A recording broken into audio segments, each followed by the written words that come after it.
नमस्ते, स्वागत है आपका इस वीडियो में। और आज है आपका 21 ऑफ अक्टूबर। तो आज के इंपॉर्टेंट न्यूज़ को चेक करेंगे।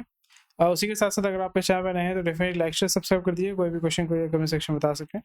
हमारे वेबसाइट में आपका डेली का जो हेडलाइन्स है वो आप चेक कर सकते हैं। और यहाँ पे अगर आप सारे कंटेंट को एक्सेस करना चाहते हैं तो बहुत ही आसानी से एक मेंबरशिप के साथ, मंथली मेंबरशिप हो या ईयरली मेंबरशिप हो, उसके माध्यम से आप सारा कंटेंट हमारे वेबसाइट का एक्सेस कर पाएँगे। तो आज मार्केट में कितने सारे न्यूज़ है, चलिए देख लेते हैं।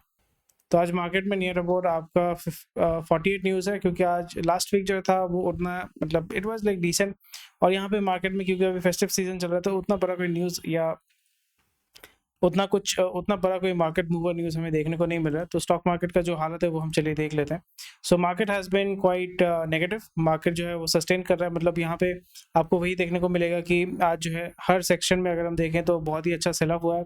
मीडिया एंटरटेनमेंट में सबसे ज़्यादा सेल ऑफ हुआ है और आपको ऑटोमोबाइल में परचेज हुआ है, क्योंकि ऑटोमोटिव में लास्ट वीक हमने देखा था कि बहुत हेवी सेल ऑफ हुआ था। और इस वीक जो है आज मंडे में बाकी सारे सेक्टर में बहुत ही अच्छा या आपका नेगेटिव में आपका क्लोज हुआ है। But auto has been doing decently well. और बाकी अगर हम चेक करते हैं लेवल्स को, अगर हम चेक करते हैं लेवल्स भी ऑलरेडी हमने जैसे पहले भी डिस्कस किया हुआ था कि यहाँ पे buyer seller they are not able to decide कि भाई किस डायरेक्शन में जाएगा। इस जगह पे जैसे आप देख रहे हैं बायर हावी है, फिर यहाँ पे सेलर्स हावी है, फिर यहाँ पे बायर हावी है, फिर यहाँ पे सेलर्स हावी है। सो इस जगह पे लास्ट जो मंडे है आज जो है हमने देखा कि बहुत ही तगड़े लेवल का एक स्पाइक अप हुआ था, फिर उसने आपका नीचे की तरफ खींचा। मतलब यहाँ पे बहुत ही तगड़े लेवल का आपका फाइट हो रहा था। But again sellers way dominating. फिर आपका 12 बजे के बाद यानी सेकंड हाफ में हमने देखा कि sellers way dominating at the end of the market. At the end of the day जो सेलर्स थे वो बहुत ज़्यादा यहाँ पे डोमिनेट कर रहे हैं। और इसी रेंज में जो है ये जो आपको रेंज देखने को मिल रहा है, इसी रेंज में आपका 0.55 का जो रेंज है, उसी रेंज में जो है ये गेम चल रहा है। And that is something which is very interesting. और 21 डीमा जो है it is acting as the resistance है और उसको यहाँ पे ब्रेक नहीं कर पा रहा है। यहाँ पे एक लेवल भी है और यहाँ पे आपका 21 डीमा जो है वो आपका एज अ रेजिस्टेंस काम कर रहा है। सो मार्केट में अगर हम टेक्निकली अगर हम चेक करें तो यहाँ पे मार्केट में सेलर्स का डोमिनेशन जो है वो ज़्यादा है। Sellers are dominating right now. और यहाँ पे ज़्यादातर अगर हम देखें, मेरा भी पोजीशन जो है निफ्टी में मैंने होल्ड करके रखा हुआ है। Nifty is going to negative near about 2.5%। I think 1.5% या 2%, अभी मैंने चेक नहीं किया, बिकॉज यहाँ पे मैं टारगेट डाल के छोड़ देता हूँ तो फिर मैं डेली उसको मॉनिटर नहीं करता। और नेगेटिव में है, so I will be waiting for some time. और यहाँ पे मार्केट जो है हल्का फुल्का बाउंस बैक इस एरिया में हमने देखा, एक बार, दो बार, तीन बार, और यहाँ पे चौथे बार भी अगर हम देखें तो यहाँ पे बाउंस बैक हो रहा है। सो यहाँ पे लोगों ने बाई ऑर्डर मार्केट रखा हुआ है। So market is going to recover. इसलिए आपने देखा कि मार्केट जो है उतनी उस तरीके से नीचे की तरफ नहीं जा रहा है। Market is quite flat. So अगर हम देखें CNX IT में यानी IT सेक्टर में बहुत ही तगड़े लेवल का, बहुत ही मैसिव लेवल का आपका सेल ऑफ हुआ है। और बाकी जितने भी सेक्टर देखते हैं, यहाँ पे फार्मा हो गया या सारे सेगमेंट जो है वहाँ पे 1% का सेल ऑफ हुआ है। आपका स्मॉल कैप में 1.5%, नियर अबाउट 1.5% आपका सेल ऑफ हुआ है। हीट मैप को भी अगर हम चेक करते हैं, HDFC बैंक को छोड़ के हर जगह लाली छाई हुई है। बैंकिंग सेक्टर में HDFC को छोड़ के सारी जगह पे आपका बहुत ही तगड़े लेवल का सेल ऑफ हुआ है। रिलायंस हैज मूव्ड एंड 0.76% ऊपर की तरफ गया है। एंड ओवरऑल अगर हम मार्केट को देखें सो हल्का फुल्का आपका मार्केट में इरोजन हो रहा है। सो आज के इंपॉर्टेंट न्यूज़ को हम चेक करेंगे। उसी के साथ साथ अगर आपको कोई भी क्वेश्चन कोई है, डेफिनेटली कमेंट सेक्शन में हमें बता सकते हैं। तो चलिए इंपॉर्टेंट न्यूज़ को चेक कर लेते हैं। और यहाँ पे जैसे हमने ऑलरेडी बात किया था कि यहाँ पे जो जैसे इंडिया में जो पेप्सी है और जो आपका कोका कोला है, उसके बॉटलिंग के दो कंपनीज है। जैसे पेप्सी का बॉटलिंग कोई और करता है और आपका जो कोका कोला है उसका बॉटलिंग कोई और करता है। सो हमने क्या देखा कि जो पेप्सी है, Pepsi, is it Pepsi, I forgot, but यहाँ पे डायमंड बेवरेजेस, सॉरी, पेप्सी का, again let me just make it very clear, मैं थोड़ा सा कंफ्यूज हो रहा हूँ। सो यहाँ पे जो पेप्सी है, पेप्सी का बॉटलर होता है, इंडिया में बॉटलर है, और जो कोक है उसका बॉटलर है। उसके पेप्सी के अंदर दूसरे ब्रांड्स है, कोक के अंदर आपका स्प्राइट, फैंटा, ये सारे जो है वो ब्रांड्स हैं। सो हमने यहाँ पे देखा था कि हिंदुस्तान कोका कोला बेवरेजेस जो है, HCCB जो है, वो बोल रहे थे कि भाई हम जो यहाँ पे लिक्विडेट करना चाहते हैं, we want someone to buy our business.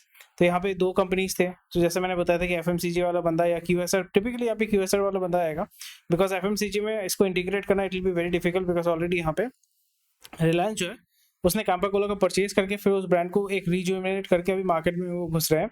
और यहाँ पे हर एक जो दूसरा कंपनी है, जैसे पेप्सी हो गया, कोला हो गया, इवन दूसरे बेवरेज वाले ब्रांड है, उसके हाफ प्राइस में लिटरली 40% या 50% कॉस्ट में जो है आपका कैंपा कोला मार्केट में पुश कर रहा है। और यहाँ पे जो है फाइट भी हो रहा है कि भाई कौन जो है रिटेलर को अच्छा मार्जिन देगा, कौन सा बिजनेस यहाँ पे सस्टेनेबल है, तो वही यहाँ पे देखने को मिल रहा है। सो उस जगह पे एचसीसी पे ने बोला था कि भाई हम जो यहाँ पे लिक्विडेट करना चाहते हैं, if someone is willing to buy we are looking for a buyer.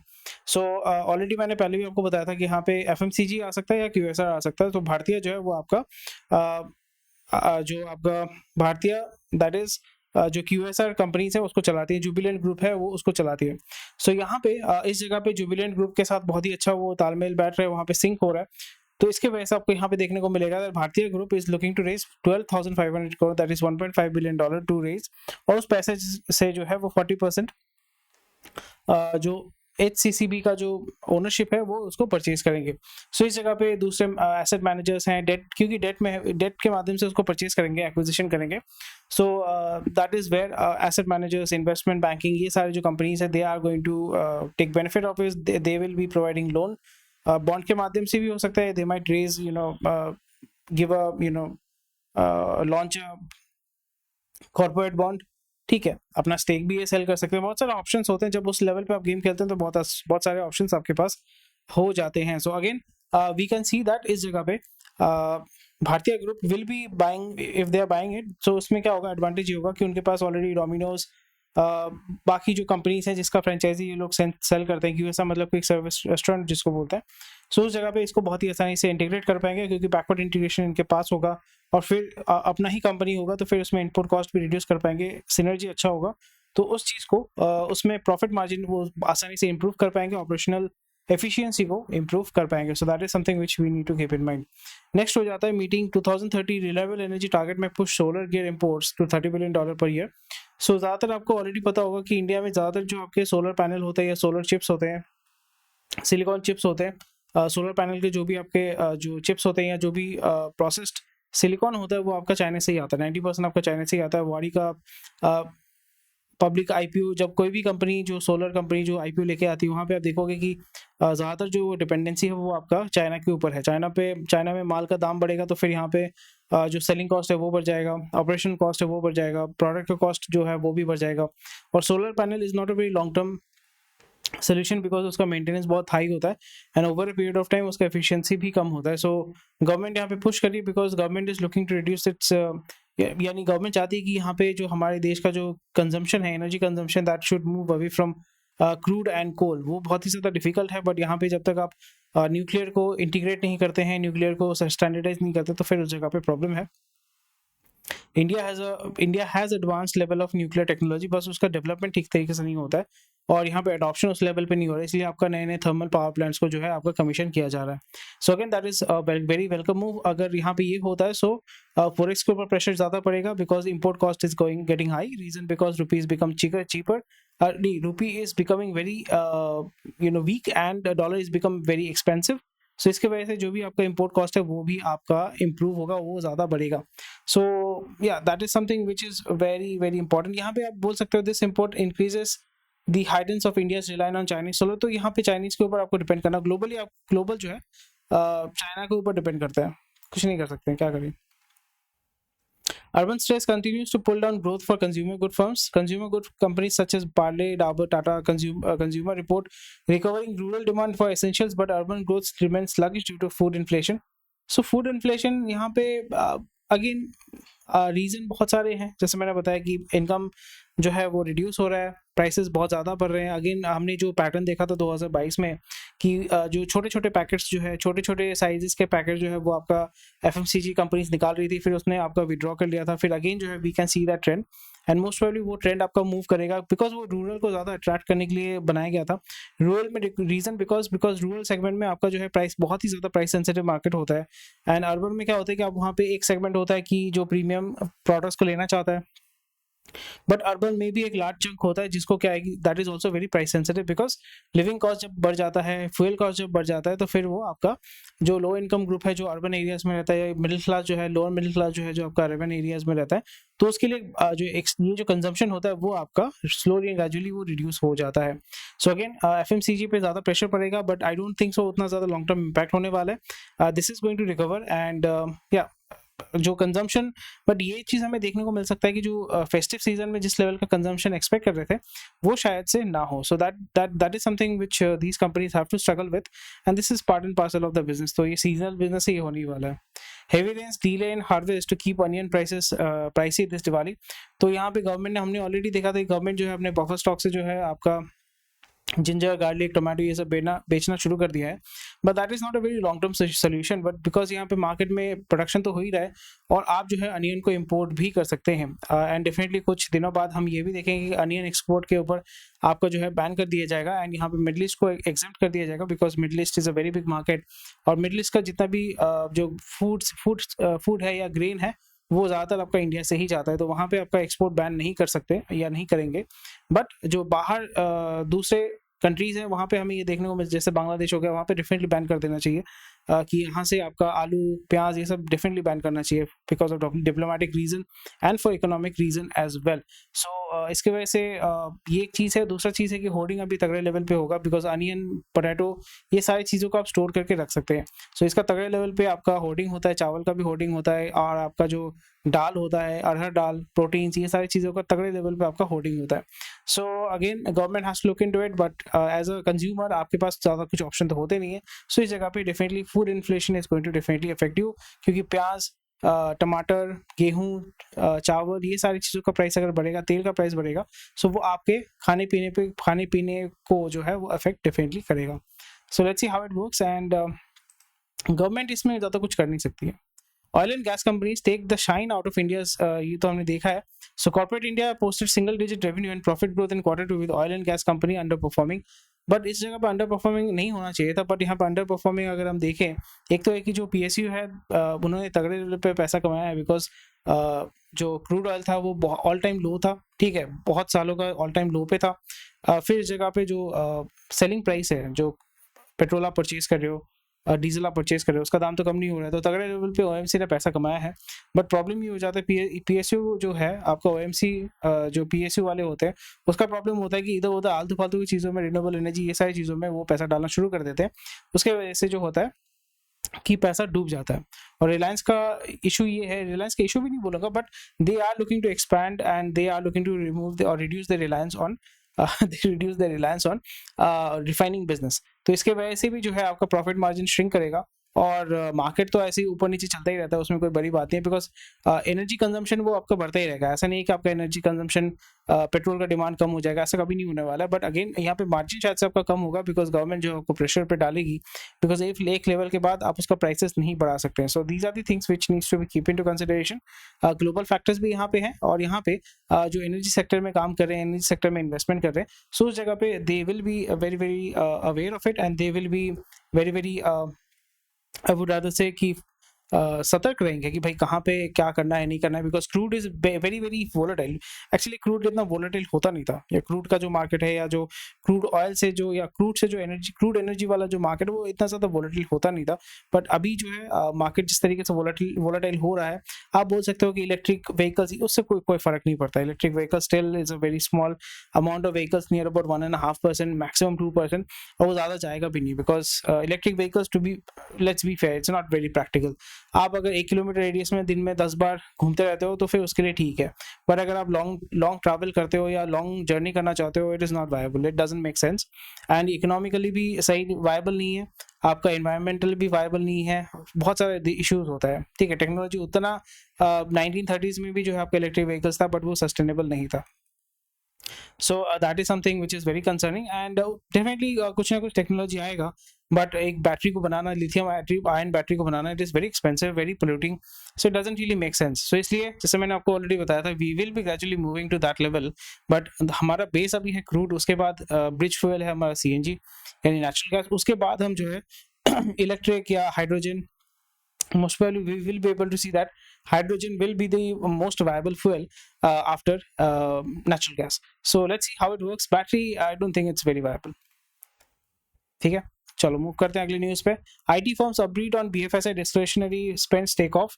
सो अभी हाँ डेफिनेटली यहाँ पे नॉर्थ अमेरिकन मार्केट में वो खर्चा तो कर ही रहे हैं, बट यहाँ पे ऑटोमेशन पे बहुत ज़्यादा फोकस हो रहा है, और इस जगह पे जो IT कंपनीज है who are primarily focusing on BFSI, they are definitely going to take advantage of it. So let's see, efficiency पे ज़्यादा फोकस है, लॉन्ग टर्म कॉन्ट्रैक्ट्स पे ज़्यादा फोकस है, मार्जिन्स पे ज़्यादा फोकस है, और क्योंकि रुपी जो है वीक है तो उसमें कोई दिक्कत नहीं होने वाला है। लॉजिस्टिक्स में जैसे ऑलरेडी मैं बता रहा हूँ कि logistics warehousing is the future, grow करेगा ही करेगा, it's a secular industry, secular trend आपको देखने को मिलेगा उस इंडस्ट्री में, सॉरी। सो शैडोफैक्स ने $50 मिलियन रेस किया है, उसका वैल्यूएशन जो है $700 मिलियन है। और यहाँ पे हर एक कंपनी जो आपका लॉजिस्टिक्स में है वो आपको आईपीओ करनी पड़ेगा, because it's a very labour intensive, very capital intensive business, और यहाँ पे आपको हमेशा कैपिटल की रिक्वायरमेंट होगी।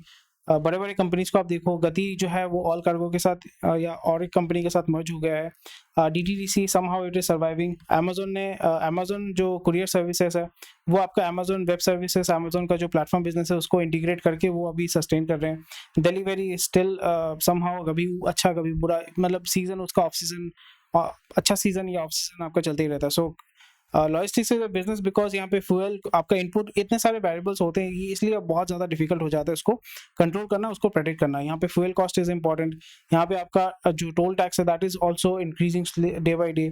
फिर आपका वेयर हाउस जो है उसको बनाना, उसको मैनेज करना, वो एक हेडेक है। और इसमें लेबर बहुत बड़ा एक फैक्टर हो जाता है। जो ड्राइवर है, जो लोडर है, अनलोडर है, हमाली का काम करता है, वो लोग जो है बहुत ही ज़्यादा अनरिलायबल होते हैं, आपका सामान इधर उधर फेंकते हैं। तो मशीनरी आपको लाना ही पड़ेगा, ऑटोमेशन करना ही पड़ेगा।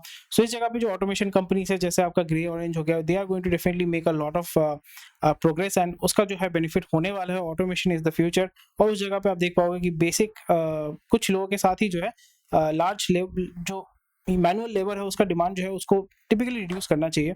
अब कोई भी वेयर हाउस में चले जाओ, अभी जो है कोई भी डिसेंट साइज का वेयर हाउस अगर आप जाते हैं तो वहाँ पे आपको देखने को मिलेगा कोई लोडर है, ठीक है, मैनुअल लोडर है, मशीन्स हैं जिसके माध्यम से loading unloading it is becoming very easier. और यहाँ पे जब भी आप मैनुअल लेबर को हटा देते हैं तो आपका प्रोडक्ट का डैमेज भी जो है आपका बहुत ही हद तक जो है वो कम हो जाता है।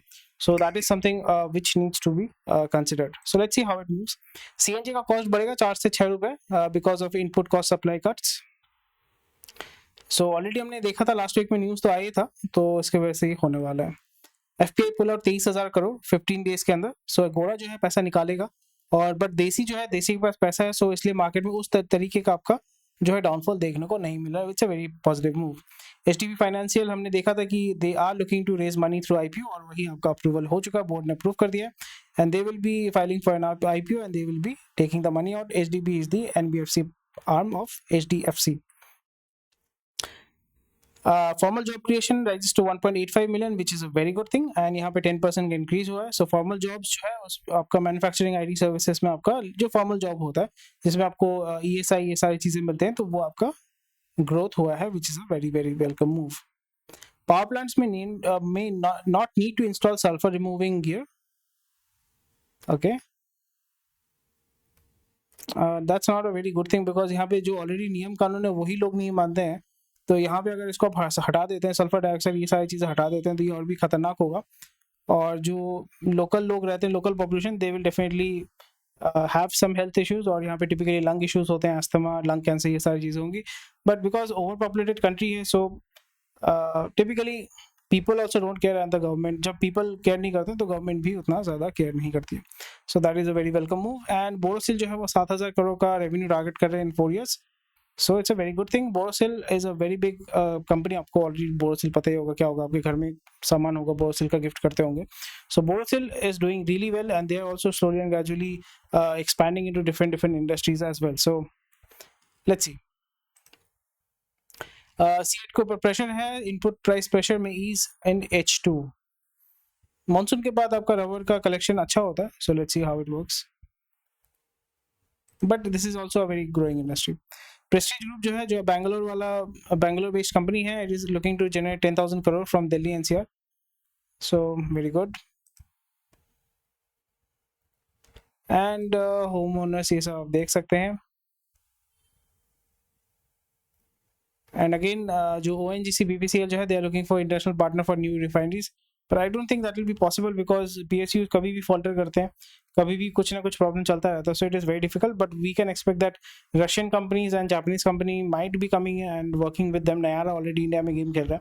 So Japanese company, Russian company, they will be definitely coming and they will be partnering with these companies and starting new refineries, especially for the local market and for exporting as well. और यहाँ पे Reliance भी नहीं चाहेगा कि भाई ONGC BPCL जो है वो अच्छा काम करे, because that is also in the direct competition with Reliance as well. So let's see. So this is today's news. आज का जो इंपॉर्टेंट न्यूज़ था मैंने कवर कर दिया। जो भी इंपॉर्टेंट थी न्यूज़ मेरे को लगता है वो मैंने आपके साथ साझा किया है। और अगर आपका कोई भी क्वेश्चन कोई कमेंट सेक्शन में बता सकते हैं। बाकी बहुत सारी न्यूज़ है वो आप डेफिनेटली चेक कर सकते हैं और यहाँ पे 10:30-11 बजे तक जो है सारा न्यूज़ आपका अपडेट हो जाता है। तो जाइए हमारे वेबसाइट में, सारा कंटेंट आप बहुत ही आसानी से एक्सेस कर पाएंगे। आप मेंबरशिप के माध्यम से सारा कंटेंट बिना किसी दिक्कत के एक्सेस कर सकते हैं, जो आपको मदद करेगा आप खुद को अपडेट करने के लिए और अपडेट रखने के लिए। Thank you for watching this video. Take care, bye bye, जय हिंद, and I will see you tomorrow.